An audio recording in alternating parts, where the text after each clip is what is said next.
Hello and welcome to Assembly this morning. It's lovely to be with you again. Hope you're having a good week. Now, I was meant to be here with Albert this morning, but I don't know where he's gone. Do you think you'd help me and shout for him and see if he'll hear you? Maybe if you say, "Hello Albert," after 3, would that be okay? So if I go 1, 2, 3, "Hello Albert!" I'm not sure he heard you. Do you think you could do it again? 1, 2, 3. "Hello, Albert." Oh, Albert, is that you there?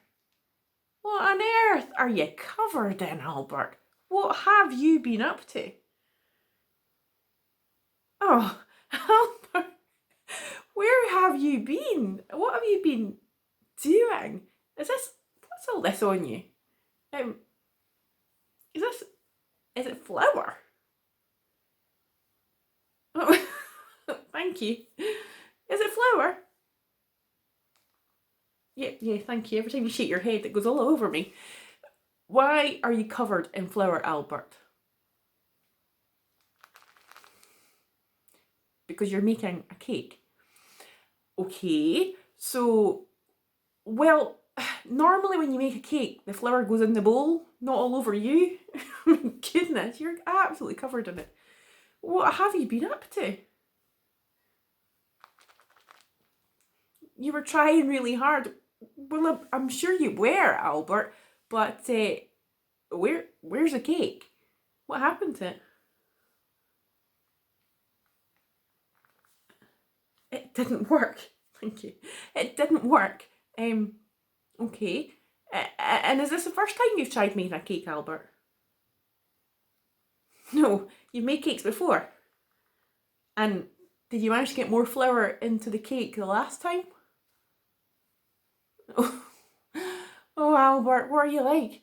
So, let me ask you, have you ever managed to make a proper tasty cake? No, never. Never ever? And you've tried how many times? You've lost count, okay. Oh, is this it here? Oh my goodness. What on earth is in there? Is that a tomato? And a piece of orange? Oh, Albert, that doesn't look like a cake to me. No. You think you'll just give up? Well, Albert, that would be a real shame, if you were just to give up. Do you think you can maybe try again? But I'll tell you what if I was to help you? What do you think? Do you think Albert should try again? I think he should. I don't think he should give up just that easily. I tell you what, Albert, why don't we try and make a cake together? I'll help you, and then you can put it in the oven, and then we can have a lovely, nice cup of tea and cake. What do you reckon? Okay, right. Well, I'll tell you what, we'll need to get you cleaned up first of all. And me, I'm covered in flour now as well. Thank you, Albert. And I think maybe I could tell you a story that'll help you from the Bible. It's about a guy called Peter.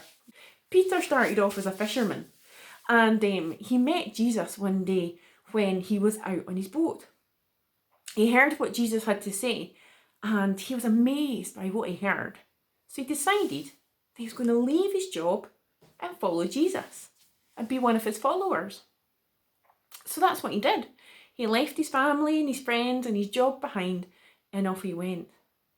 And you know what? For the next 3 years, he travelled around the country with Jesus and seeing what Jesus was doing and hearing what he had to say about God. And Peter, well, sometimes he didn't get it quite right. There was one time, for example, when Peter was out in the boat with his friends, and there in the distance, he saw Jesus walking towards him over the water. Wow. He stepped over the boat and went towards Jesus. And for the first few steps, he was able to do it. But then he started doubting, and he started to sink beneath the waves. Jesus held out his hand to him and pulled him up and said, Peter, you've got to have faith. Another time that Peter got it a bit wrong was when Jesus was arrested. Jesus had asked Peter to stay awake and keep watching for the soldiers coming. But Peter was so tired, he just kept falling asleep. Earlier that evening, Jesus had told Peter that before the cockerel crowed to signal the morning, Peter 3 times would say he didn't know Jesus. No way, said Peter. I'd never let you down like that. I'm one of your best friends, Jesus. But you know what? That's what happened. Peter saw Jesus arrested. And when others asked if he knew him, well, he got scared. No, I don't know him, said Peter. I don't know him. The second time. No, I don't know him, said Peter for the second time. But I'm sure I saw you with him. Surely you must know Jesus. No, I don't know him, said Peter for the third time.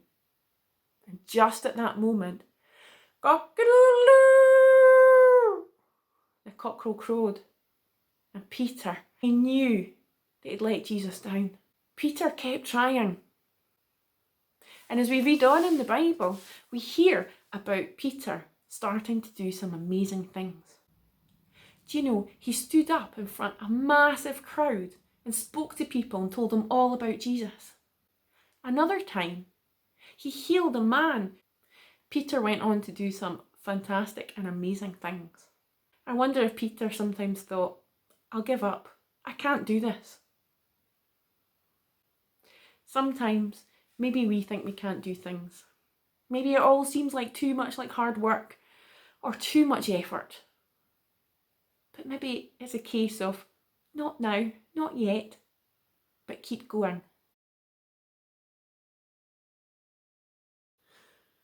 Well, Albert, we had some fun making a cake.